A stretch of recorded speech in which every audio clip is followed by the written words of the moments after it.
right, welcome back. Today we are going to begin discussing ancient Greece. Um, and in our first part, we will be talking about Minoans and Mycenaeans.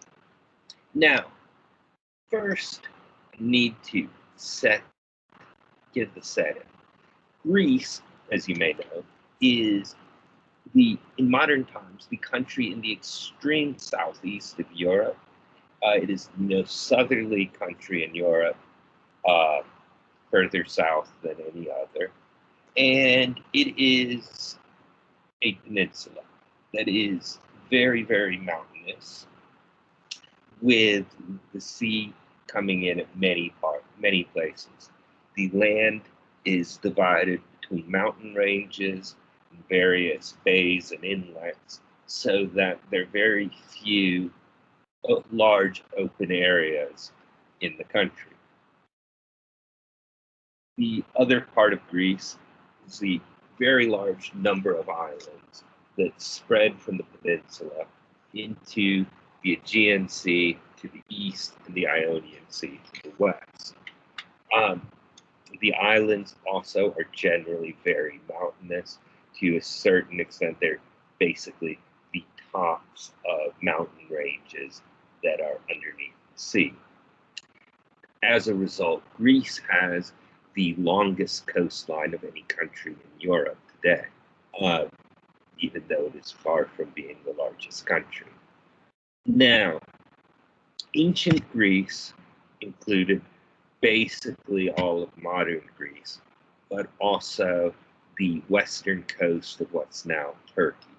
So a lot of times when we are talking about Greece, we're also talking about parts of Turkey. In Greek usage, and this is passed into our usage, the eastern shore of that Aegean Sea was called Asia, the western shore called Europe. Both of those names have expanded. Originally, Asia was just the westernmost part of what's now Turkey, rather than the entire country. And Europe is basically the opposite coast from it. All of the continent names are local names that have been expanded greatly. Now, the largest island of all the Greek islands is also the most southerly one, which is Crete. Parts of Crete are closer to Libya than they are to much of the mainland of Greece. And on that island, the first civilization in Europe arose. This is a civilization that has been given the name Minoan. It had strong ties to Egypt as well as to Western Asia. The Minoans painted themselves this reddish color. They were painted by the Egyptians with the same reddish color. They're the only foreign people the Egyptians painted as looking like the Egyptians themselves, which is kind of interesting. And what exactly that means is, well, you can think of several different explanations. Now, who these people were is not clear. We know they had writing. In fact, they have two different systems of writing. The system on the left is a type of hieroglyphic, unrelated, it seems, to the Egyptian one, but on the same basic idea. The one on the right is written on clay tablets. It is not cuneiform by any means, and it's on a completely different basis, though using the same material. It's called Linear A. The other is called Cretan hieroglyphics.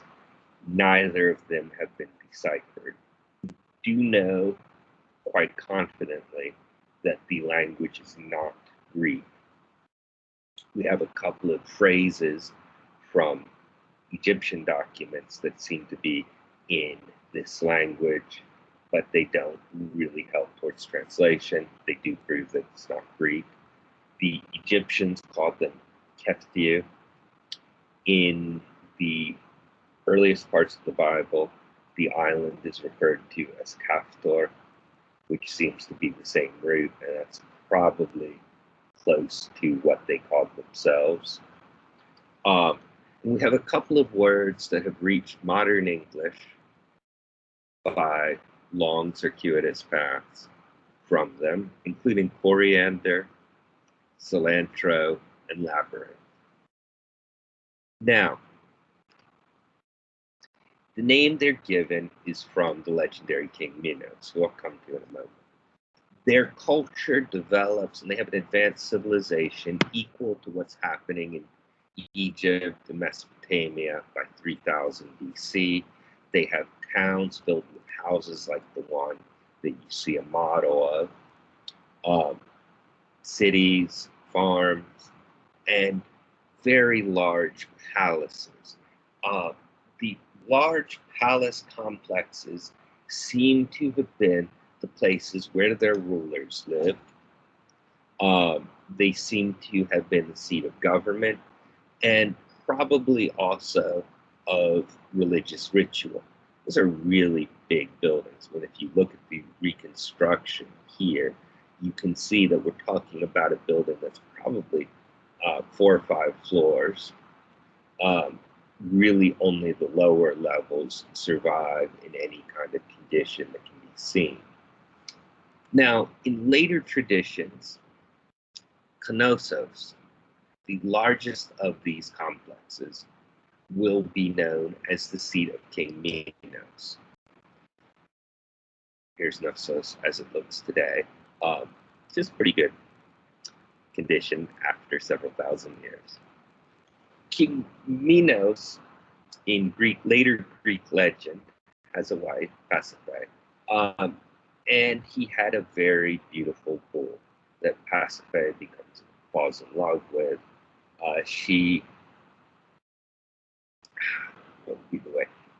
inspires his chief engineer, a man named Daedalus, who has built for him a robot, among other various inventions, to make her a suit so she can appear like a cow. Dressed as a cow, she has sex with a bull. She gives birth to a son who is half human, half bull. Later legend calls him the Minotaur. Minos, instead of killing this monster, keeps him trapped in the basement of his palace, which becomes known as the Labyrinth. Labyrinth means both the basement of the palace of Knossos and the place of the double axe.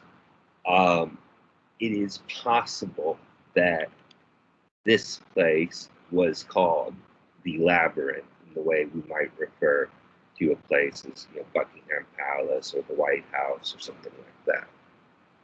Now, the Minotaur, of course, isn't real.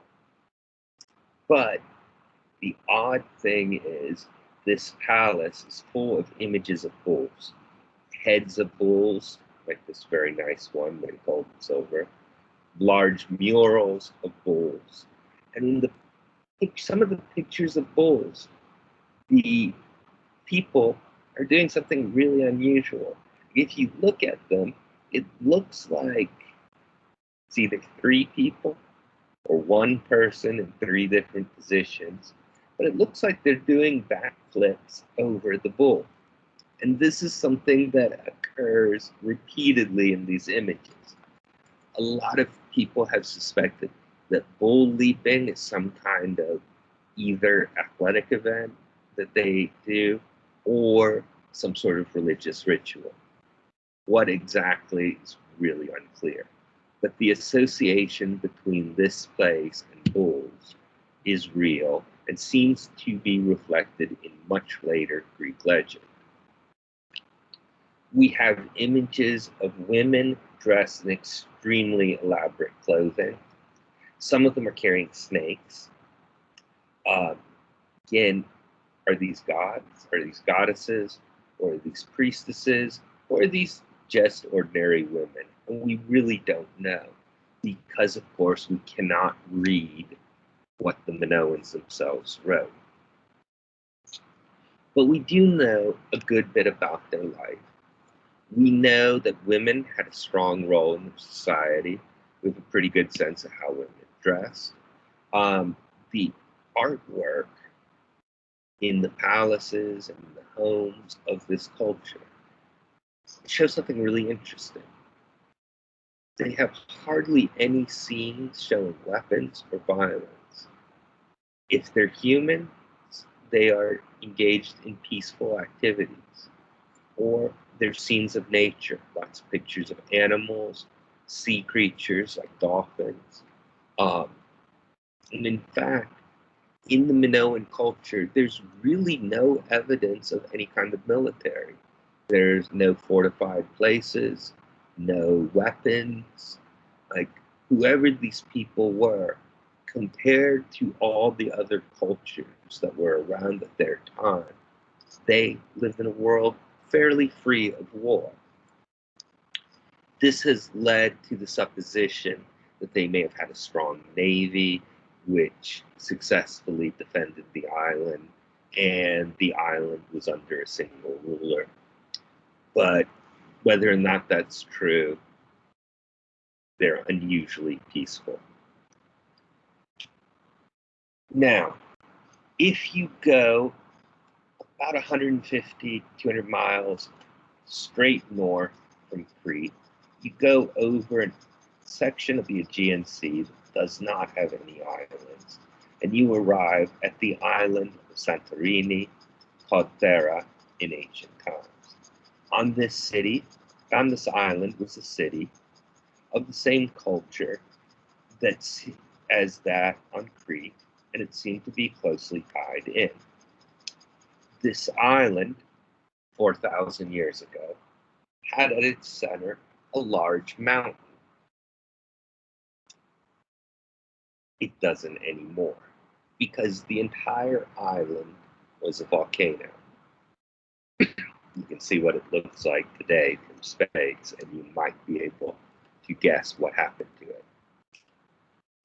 One day, 1628 BC, it exploded in what was probably the largest volcanic eruption anywhere in the world in the last 10,000 years. The eruption would have been so loud, people throughout Egypt would have heard the sound of the volcano erupting. People throughout Mesopotamia would have been able to hear it. There would have been an enormous tidal wave when the volcano erupted. That tidal wave hitting as a tsunami, when it reached Crete, would have been 200 feet of water. It hit the island, destroying the ships in their harbors, the towns along the coast, killing everyone in them. At the same time, there were earthquakes that shook the entire island of Crete. Almost every building had its walls collapse. And in an ancient building, when you have an earthquake, light and heat from fire, from lamps, torches. And what was not destroyed in the earthquake or by the tsunami would have caught fire, and huge fires would have raged through the towns and palaces and cities of Crete that hadn't yet been destroyed. When the fires have burned out and the sea has gone that calm, and the earthquakes have stopped, the ash would have started falling. In parts of Crete, it piles up 20 and 30 feet thick. Ash covering the fields would have meant crops failed and there would have been famine. Presumably, the people who had survived all the other disasters would have starved. They could not go fishing. Their boats have been destroyed. Essentially, in the course of a single day, their civilization has been destroyed. It had been, this advanced culture. It vanishes. There is some suggestion that the Egyptians would not have understood what had happened. Here was a society they traded with for over 1,000 years and had close relations with, and suddenly it had just vanished. There is a suggestion that the much later story of Atlantis is based on Egyptian accounts of the civilization of Crete. That is in itself kind of an interesting idea that can be debated. But what happens afterwards is into the ruins, invaders come. By the time Crete becomes stable and prosperous once more, there's writing once again. But it's a new writing system in a new language. And that language is Greek. And that tells us who has come in and invaded. And it is Greeks from the mainland of Greece. So, who are these people called the Greeks? They are a people, an Indo-European people, speaking an Indo-European language. It seems like sometime between 2000 BC and 1600 BC, the ancestors of the Greeks, or the people speaking Greek, had come in as invaders from further north and east, just as had happened in India, as groups of warriors, and had conquered the societies they found in Greece and established themselves as rulers. So really, the conquest of Crete was a final stage of this process. Their language would be imposed over the people they found, though there's fairly good evidence that at least some people in Greece were still speaking the older languages 1,000 years later. Now, the society that the Greeks had already established on the mainland is very different from the society of the Minoans. Unlike them, this is a society where war is a major activity. The seats of government are, again, in palaces, but these palaces are fortresses with walls, towers. Basically, they are castles situated on mountains and hills in various places in Greece. Places like Pylos, Argos, Tiryns, Mycenae, Athens, Thebes. Almost all of the sites associated with them will be associated with heroes in later legend. It's a time in Greece of violence. War is constant between the nobles of these kingdoms. We see in their art clear evidence that war is important. We see pictures of foot soldiers, pictures of men in chariots going into battle. We have surviving examples of the armor they would have worn, the swords they would have fought with. So we can get a pretty good idea of what kind of militarized, violent society they lived in. Even the women take part to some extent. They follow styles from Crete, but here are women in a war chariot. Now, we know more about them than we know about the Minoans. They use, again, on clay tablets, a writing system called Linear B, derived from that of Crete.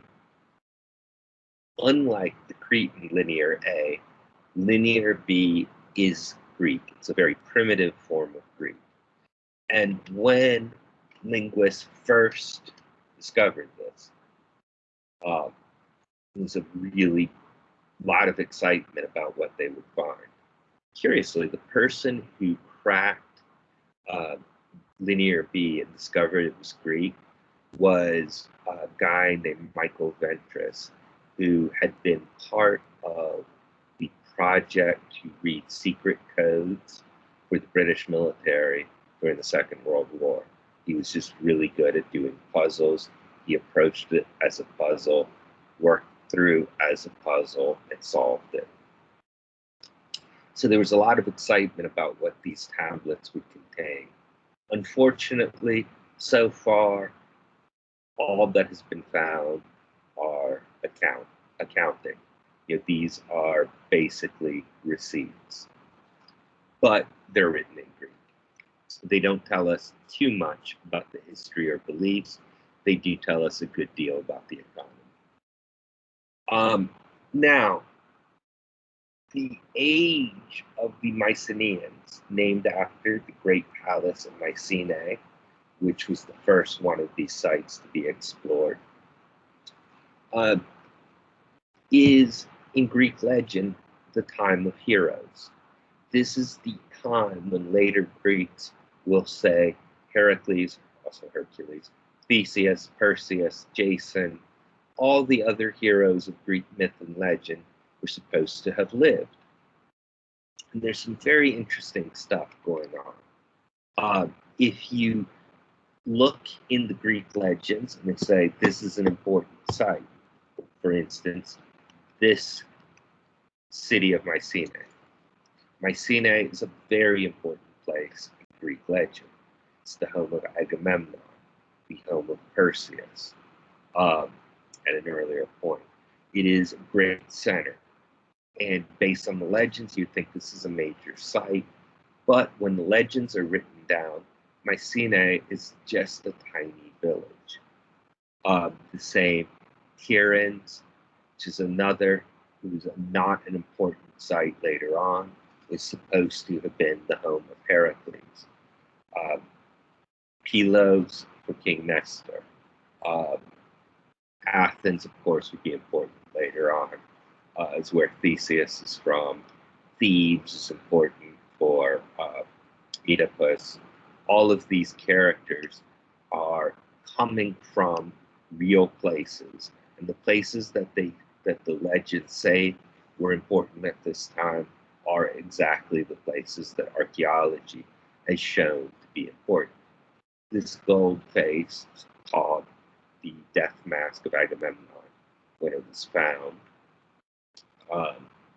It is not Agamemnon, it's older, but it is from the burial one of the royal tombs of the king of Mycenae. Now,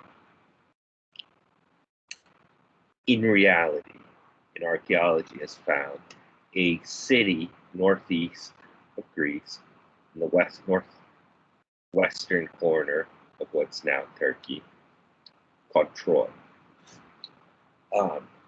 Greek tradition said all the Greeks had come together and waged a 10-year-long war to capture Troy. There's more than one story, but probably the most well-received one is that Prince Priam of Troy had won Queen Helen and taken her to Troy, and then the Greeks had gone to bring her home. Now, Troy is a real place, and it was a major city at exactly the right time, right place, right time, having many of the features as depicted in the stories. Again, there's something going on with history. The details of the Trojan War are legends, but there is some core of history in these legends. The story of Troy will be told time and again and becomes central to later Greek tradition, continues to be told Take the most recent film version starring Brad Pitt and Eric Bana. It's probably going to be remade into another movie, in a couple of years. There is no evidence of the wooden horse or things like that, but Troy is a real place. People who attacked Troy were from real places. In fact, if you take the Iliad, the epic poem describing the war against Troy, and the Odyssey, and make a map of all the places located and where the characters come from, it looks like the map on the left. If you make a map of Mycenaean Greece based on the archaeology, you have the map on the right-hand side. The fact that these maps seem to show the same sorts of centers, the same sorts of states, suggests that there is a core of truth in these legends. Now, one of the interesting things about the legends is the Greeks place the end of the Trojan War in their tradition in about 1184 BC, which is kind of interesting. And in the Greek legends, after the Trojan War, the heroes all go back to their homes in Greece. And some take a very long time getting there, like Odysseus, who spends 10 years roaming around the Mediterranean. Others, like Agamemnon, the High King of the Greeks, come to bad ends when they get home. Basically, after the Trojan War, everything in Greece, according to the legends, falls apart. There's an invasion by a new group of the Dorians. The society collapses, and in Greek legend, things get terrible. Now, if we step back from the legends and look at the archaeology, right after 1200 BC, so right around the same time as the Trojan War is supposed to have happened, all the palaces and cities of the Mycenaeans are abandoned and fall apart. There's a lot of destruction. At the same time, new groups invade from the north. They also destroy the Hittite Empire in what's now Turkey. And we have the invasion of the Sea Peoples, a group of people whose names, when given in Egyptian documents, include people who seem to be Greeks, Trojans, people from Sicily and Sardinia, people from the island of Crete, who invade Egypt by sea, destroy the Egyptian territories in Asia, leading to the independence of those tribes in Canaan we talked about earlier. And some of them will settle in Canaan and become the Philistines. There's a sudden collapse of all of these cultures exactly at the right time. It is attested by Greek legend, Egyptian history, biblical tradition, and Hittite ruins as well. So we've got multiple sources saying something terrible happened right at this point. In Greece, not only do these rulers and their fortified centers disappear, the palaces are abandoned, the Greeks forget how to write, the population drops. It's thought that by 1000 BC, population of Greece was about 25% what it had been 200 years earlier. Society is very poor. It is a broken society. And for several centuries, hardly anything new is made. There are invasions by new tribes, also speaking dialects of Greek, and Greece enters into its dark age, a period of about 3 to 400 years where there is very little archaeological evidence from Greece, very little given in later legends. All we can say is it wasn't a great time for Greece. But Greece will recover, and when they recover, they will go to a much higher level than ever before. And we'll talk about that in the next unit.